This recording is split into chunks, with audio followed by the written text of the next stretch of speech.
Hey, Steve with RV to Cycle. How old is your RV? If it's 5 or more years old, you need to watch this, regardless of whether you have an A, B, C, D, E, F, or G version RV. Stay tuned.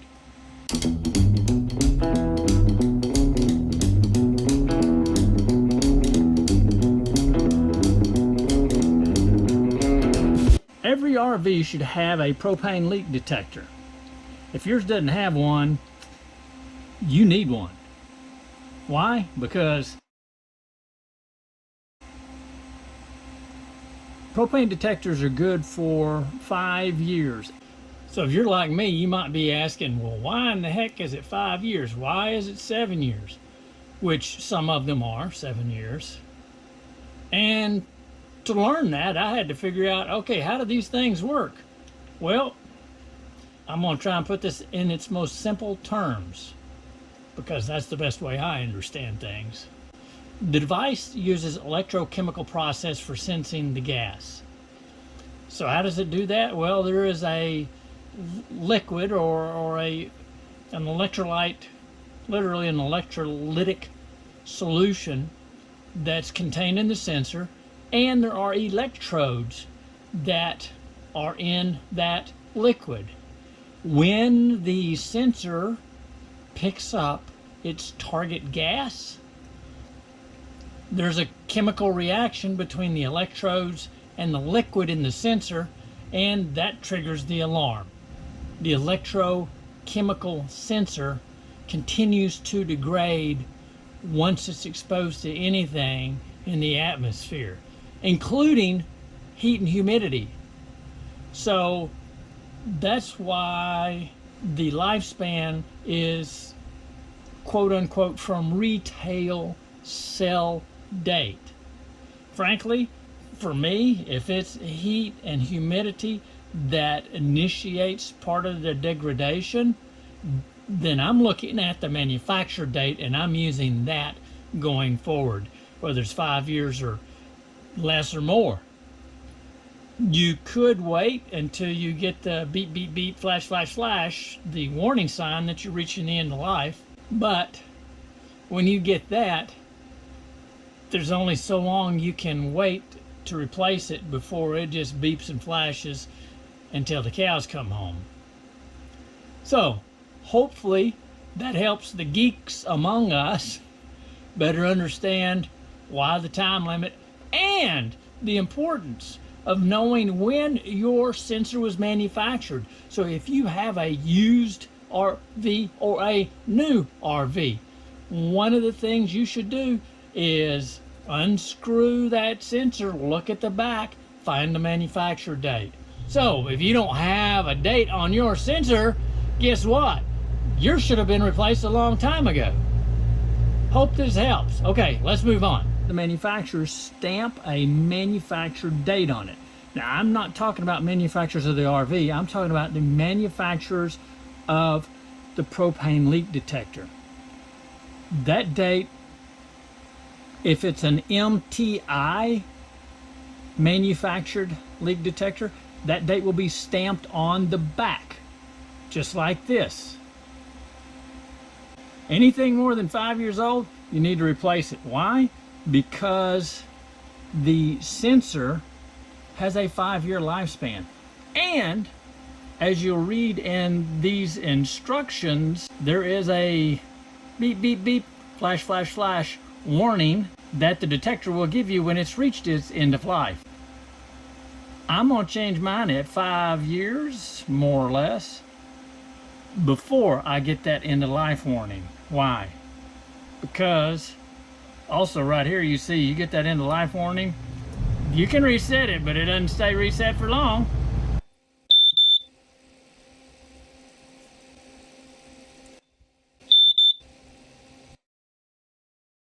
First thing you can see is this does indicate replace in 5 years, the equivalent of 60 months. And there are 2 Phillips head screws holding it in. So we're going to take these screws out I will have link for the products that I'm using. They will be in the video description that's below the video. And that will give us access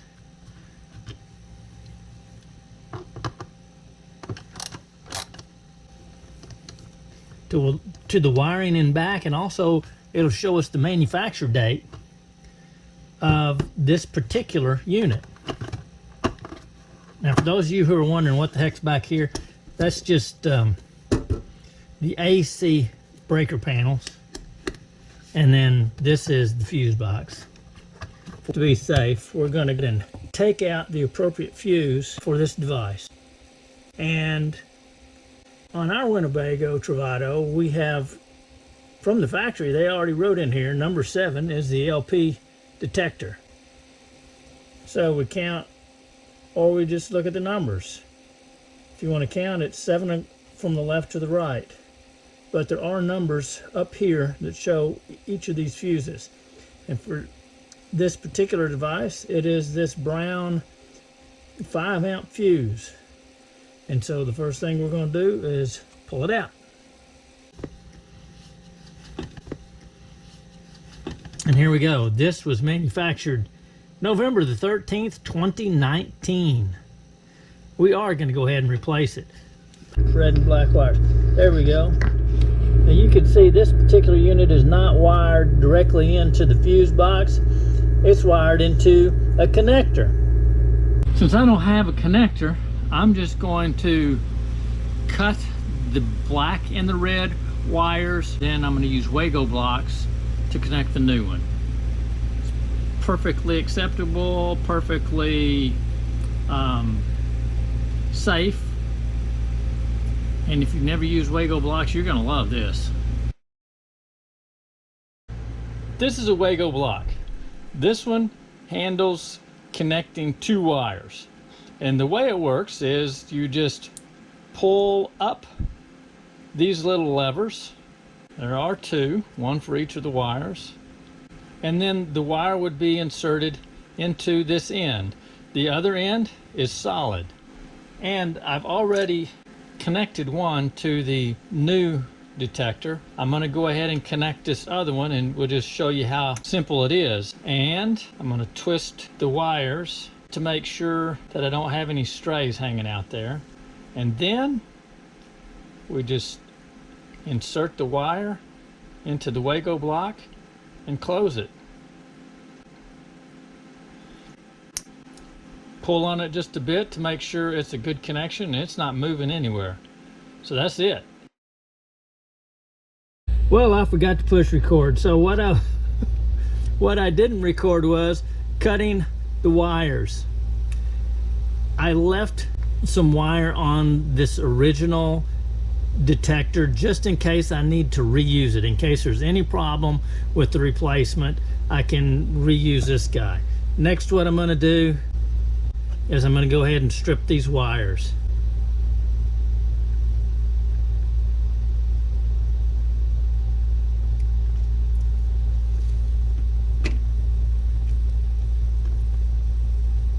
There we go. Okay. All right. There's one stripped. Now I'm going to bend this wire like so to help prevent it from slipping back down in there, because if it slides all the way back down in there, then I've got to take the bed frame apart to get it. You could also tape those to this wall. That's another way of retaining it and ensuring that you don't have to take the bed frame off to fish out wire. And why would you take the bed frame off to fish out the wire? Well, you don't want to stick your hand down in that hole when you're not certain that you're going to avoid grabbing a live wire, even though there should be no, and in this particular case, there are no live wires in there. All right, now we've already prepped this guy, so all we have to do is we're just going to connect the red to the red and the black to the black using our Wago blocks. So first we'll start with opening up the blocks, and then we will insert the wire. Guess I could turn on another light here. Let's try that. Yeah, that's better. And then I'll insert the wire into the block here.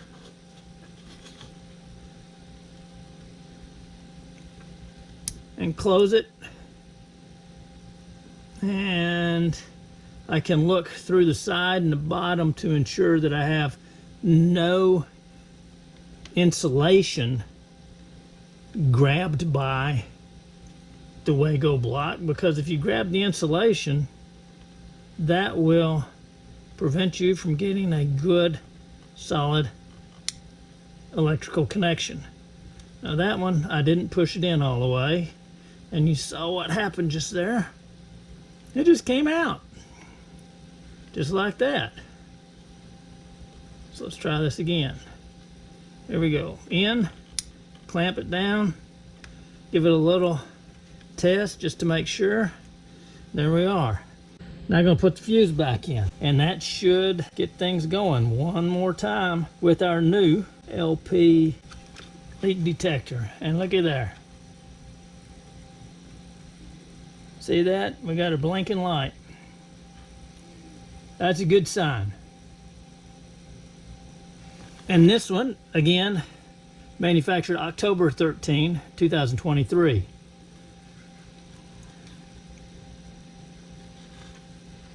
And these guys, they're just going to go straight in there. Take my screws. I'm going to screw this one. I'm going to screw both these guys in.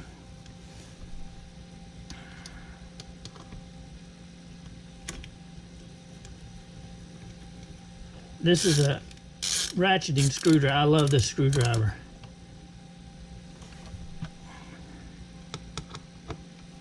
Again, there'll be links for tools in the description area below the video.